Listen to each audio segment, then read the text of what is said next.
ಅಲ್ಲ ಮೇಡಮ್, ನಮಗ್ ತಿಳಿದಿರೋ ಹಾಗೆ ರಾವಣ್ ನಿಮ್ಗೆ ಬಿಸ್ನೆಸ್ ಕಾಂಪಿಟೇಟರ್, ಒಂದ್ ಲೆಕ್ಕದಲ್ಲಿ ವೈರಿಗಳು. ಅವ್ರಿಗೆ ಹೇಗೆ ಆಸ್ತಿನ ಒಪ್ಪಿಸ್ತಿದ್ದೀರಾ? ಯಾಕೆ ಬೇಕದಲ್ಲ?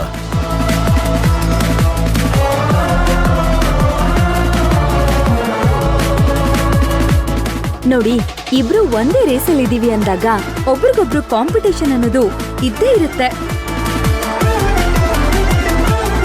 ನನ್ ಬಿಸ್ನೆಸ್ ಚೆನ್ನಾಗಿರ್ಬೇಕು ಅಂತ ಅವರೊಂದಷ್ಟು ಬಿಸ್ನೆಸ್ ಸ್ಟಾರ್ಟಿಕ್ಸ್ ನ ಮಾಡ್ತಾರೆ, ಅದನ್ನ ಹೊಡೆದಾಕೋದಕ್ಕೆ ನಾವು ಒಂದಷ್ಟು ಸ್ಟ್ರಾಟಜಿಸ್ ನ ಮಾಡ್ತೀವಿ.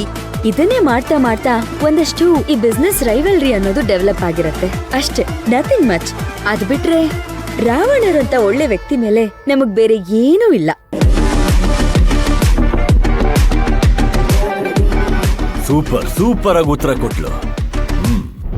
ಆದ್ರೆ ಈಗ ಅವರು ಈ ಒಂದು ರೇಸಲ್ಲಿ ಒಬ್ರೇ ಇದ್ದಾರೆ ಅಂದ್ಮೇಲೆ ಕಾಂಪಿಟೇಷನ್ ಅನ್ನೋಂತ ಒಂದ್ ಪದಾನೇ ಬರಲ್ವಲ್ಲ. ನೋಡು ರಾಕಿ, ಪ್ರಶ್ನವ್ರ ಪ್ರಶ್ನೆಗೆ ಎಷ್ಟು ಲಾಜಿಕಲಿ ಆನ್ಸರ್ ಮಾಡ್ತಿದ್ದಾಳೆ. ಫುಲ್ ಸಖತ್ತಾಗಿದೆ ಪ್ರಿಪರೇಷನ್. ಈ ವಿಷಯ ನಿಮ್ ಮನೆಯವರಿಗೆಲ್ಲ ಗೊತ್ತಾ?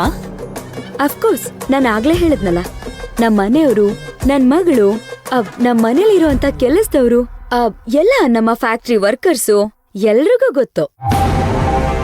ಎಲ್ರೂ ಒಟ್ಟಿಗೆ ನಿರ್ಧಾರ ಮಾಡಿನೇ ಇಂಥ ಒಂದು ನಿರ್ಧಾರ ತಗೊಂಡಿರೋದು.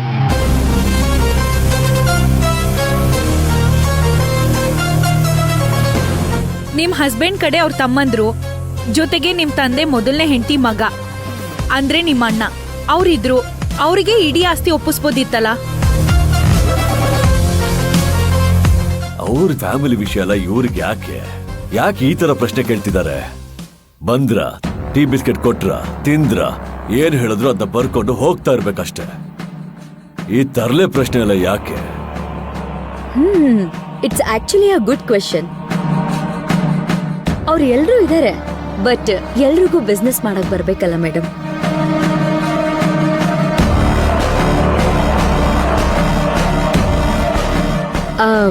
ಅವ್ರ ಕೈಗೇನೆ ಈ ಒಂದು ಬಿಸ್ನೆಸ್ ನ ಕೊಡ್ಬೋದಾಗಿತ್ತು, ಆದ್ರೆ ಜವಾಬ್ದಾರಿಗಳನ್ನ ಕೊಡೋದಕ್ಕಾಗಲ್ಲ. ಹಾಗಾಗಿ ಇದನ್ನ ರಾವಣ್ಗೆನೆ ಕೊಡ್ತೀವಿ.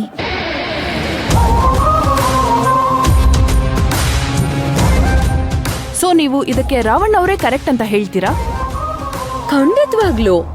ಯಾಕೆ ಅಂತಂದ್ರೆ ನೀವೆಲ್ರೂ ಕೂಡ ರಾವಣ್ ಅವ್ರ ಬಗ್ಗೆ ಅಲ್ಪ ಸ್ವಲ್ಪ ತಿಳ್ಕೊಂಡಿದೀರಾ ಅಷ್ಟೇ. ನಾವು ಪೂರ್ತಿಯಾಗಿ ತಿಳ್ಕೊಂಡಿದೀವಿ, ಒಂದ್ ಅಧ್ಯಯನನೇ ಮಾಡ್ಬಿಟ್ಟಿದೀನಿ ಅವ್ರ ಮೇಲೆ.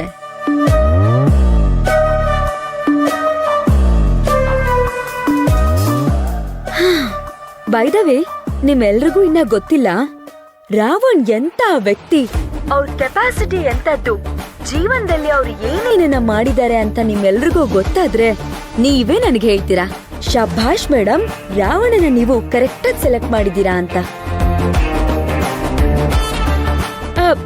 ಅದಕ್ಕೂ ಮುಂಚೆ ನಿಮ್ಮೆಲ್ರಿಗೂ ಒಂದು ತುಂಬಾ ಇಂಟ್ರೆಸ್ಟಿಂಗ್ ಆಗಿರೋ ವಿಷಯನ ತೋರ್ಸೋದಿದೆ. ಇನ್ಫ್ಯಾಕ್ಟ್ ಶಾಕಿಂಗ್ ಅಂತಾನೆ ಕರಿಬಹುದು.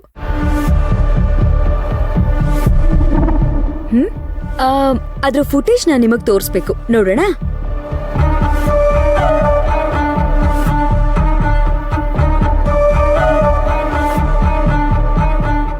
ಇರಿ ಸರ್, ಬನ್ನಿ ಪ್ರೊಜೆಕ್ಟ್ ಆನ್ ಮಾಡಿ.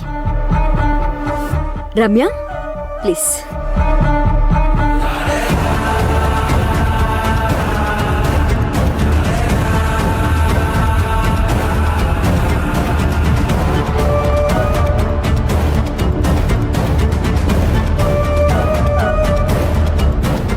ಪ್ಲೇ ಮಾಡಿ.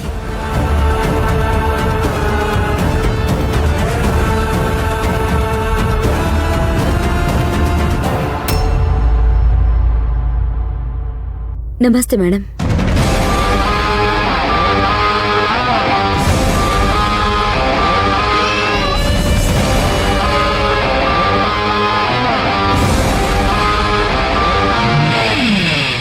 ಹೇಗಿದೆಯಾ ಕಲ್ಪನಾ? ನಾನ್ ಚೆನ್ನಾಗಿದ್ದೀನಿ ಮೇಡಮ್. ರಾವಣ್ ಬಾಯ್, ಅಲ್ಲಿ ನೋಡಿ, ಶಿವಗಾಮಿ ಜೊತೆ ಇರೋದು ಕಲ್ಪನಾ ಅಲ್ವಾ? ನೀವು ಹೇಗಿದ್ದೀರಾ? ನಾನು ಚೆನ್ನಾಗಿದ್ದೀನಿ. ಇದು ಶಿವಗಾಮಿ ಮೇಡಮ್ ಅಲ್ವಾ? ಹೌದು. ಮತ್ತೆ ಇವ್ರು ಯಾರು ಇಲ್ಲಿರೋದು?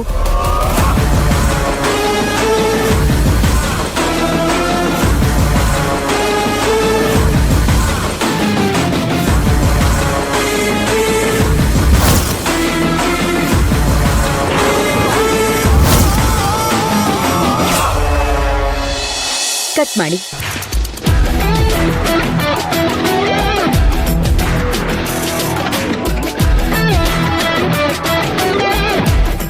Thank you. ಸೊ ಈಗ ಈ ಪ್ರೆಸ್ ಮೀಟ್ಗೆ ನನ್ನ ಜೊತೆ ಇನ್ನಿಬ್ರು ಇಂಪಾರ್ಟೆಂಟ್ ವ್ಯಕ್ತಿಗಳು ಜಾಯಿನ್ ಆಗ್ತಿದ್ದಾರೆ. ಹಾಗಾದ್ರೆ ಪ್ರೆಸ್ನವ್ರ ಜೊತೆಗೆ ಮಾತಾಡ್ತಾ ಇರೋದು ಶಿವಗಾಮಿನ ಬಾಸ್?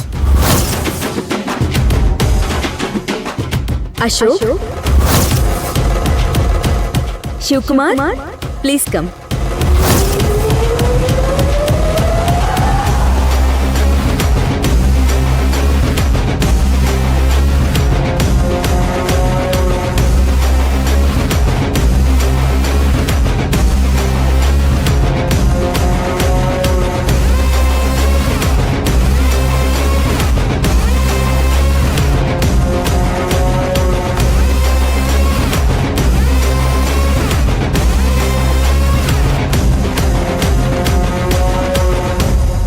ರಾಕಿ ಇವನ್ ಯಾಕೆ ಇಲ್ಲಿಗೆ ಬಂದ?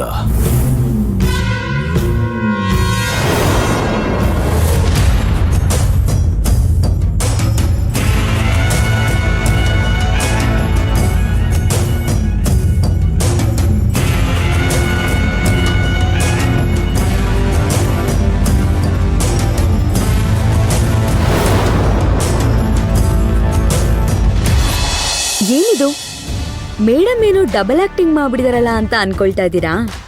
ಇಲ್ಲ, ಇದು ಯಾವುದೇ ರೀತಿ ಡಬಲ್ ಆಕ್ಟಿಂಗ್ ಅಲ್ಲ. ಇಲ್ಲಿರೋದು ಇಬ್ರು ಡಿಫ್ರೆಂಟ್ ವ್ಯಕ್ತಿಗಳು. ಒಂದು ಕಲ್ಪನಾ ಅಂತ, ಇನ್ನೊಂದು ನಾನು, ಶಿವಗಾಮಿ.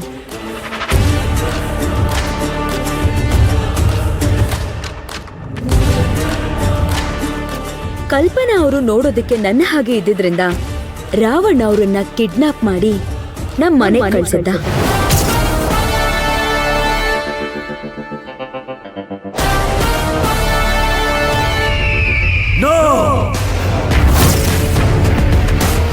ಈ ಕಡೆ ನನ್ನನ್ನ ಕಿಡ್ನಾಪ್ ಮಾಡಿ ಒಂದು ಅಂಡರ್ ಕನ್ಸ್ಟ್ರಕ್ಷನ್ ಗೋಡೌನ್ ಅಲ್ಲಿ ಕಟ್ಟ ಹಾಕಿದ್ದ.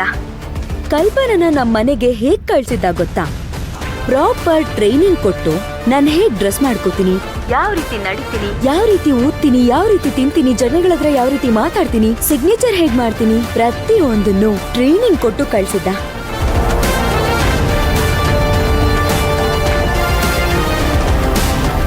ನೀವೆಲ್ರೂ ಅನ್ಕೋಬಹುದು ಕಲ್ಪನಾ ಯಾಕೆ ಇದನ್ನೆಲ್ಲ ಮಾಡೋದಕ್ಕೆ ಒಪ್ಕೊಂಡ್ಲು ಅಂತ. ಎಮೋಷನಲ್ ಬ್ಲ್ಯಾಕ್ ಮೇಲ್.